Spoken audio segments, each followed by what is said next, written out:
Good day, traders. By following the few simple guidelines outlined in this short educational video, you will stay on the right side of play, resulting in higher win-loss ratios by avoiding the areas where most losses occur, namely on the wrong side of play. In the last two segments, I covered why trade index futures and pre-market preparation in major market index futures. If you haven't seen those segments, it's important that you go back and review those before moving forward, as each segment builds on the last. In summary of those prior educational shorts, we trade the four major market index futures: the ES Broad Market S&P 500 Index, the NQ NASDAQ 100 Index, the YM Mini Dow Jones Index, and the TF Russell 2000 Index. Prior to the bell, we analyzed the Globex price activity in each of those indices, denoting the pre-market directional bias of each of the indices, and finally determined the directional strength of each ahead of the regular session open. That completed, we're ready to look for the buy and sell setup signals according to the directional bias found in our pre-market analysis. If we've done the pre-market index futures analysis in the way I directed last video, we should have an idea of the overall directional bias going into the open and have an idea how strong that bias is. That understood, we look for initial buy setups with a stronger bullish pre-market analysis and sell setups with a stronger bearish pre-market analysis. Although we know profitable trades can arise against the prevailing directional bias, our guidelines dictate us to the side of the current directional strength. Buy or sell which one? What we don't do is look to our favorite index to trade. We look for the best setups or the highest probability setups in all the major market indices and take the strongest one with the least technical obstruction. Seasoned traders know support and resistance play a primary role in the evaluation of a potential trade. When we look for those high probability trade setups, one way or the other, we look for key levels of support and resistance beyond our potential trade entry. If we're lucky enough to find a long trade opportunity in a bullish directional bias, or a short trade opportunity in a bearish directional bias, we want to see the area beyond our proposed entry clear of obstructions.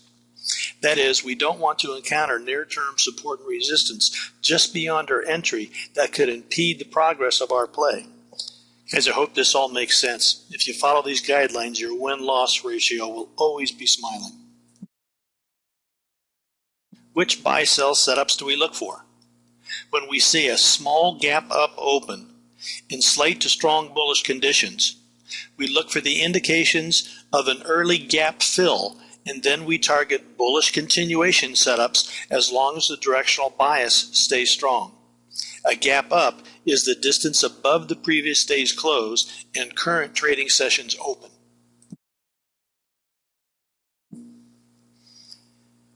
When we see a small gap down open in slight to strong bearish conditions, we look for the same early gap fill indications, and then we target bearish continuation setups as long as the directional bias stays down. A gap down is the distance below the previous day's close and the current trading sessions open. When we see a large gap up open in slight to strong bullish conditions, we look for the indications of an early upside continuation and then look for bullish breakout setups as long as the directional bias stays strong, because we don't expect the market to fill the gap early with such a large opening head start to the upside.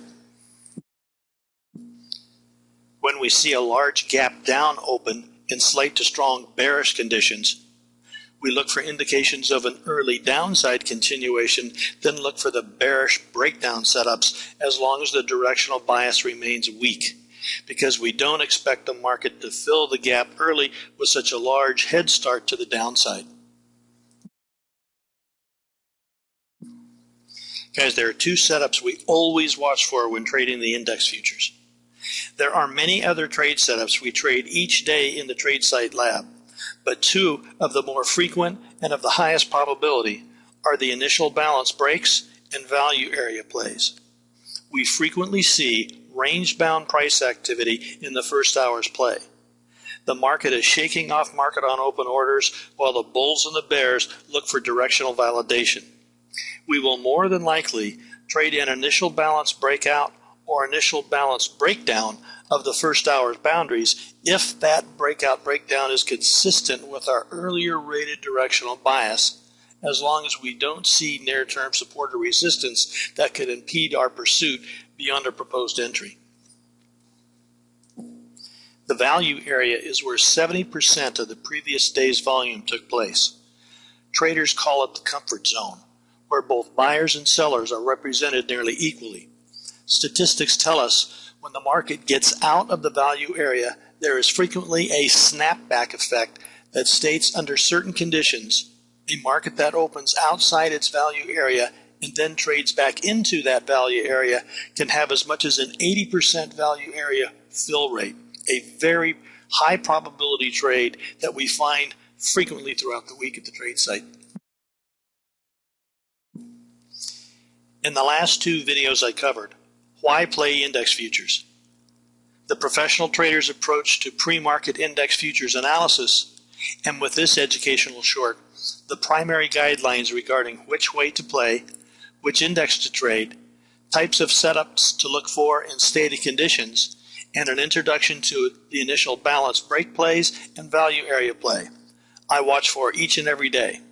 Look for my next Tradesight educational short where I'll elaborate on the high probability initial balance break plays and the value area trade setup.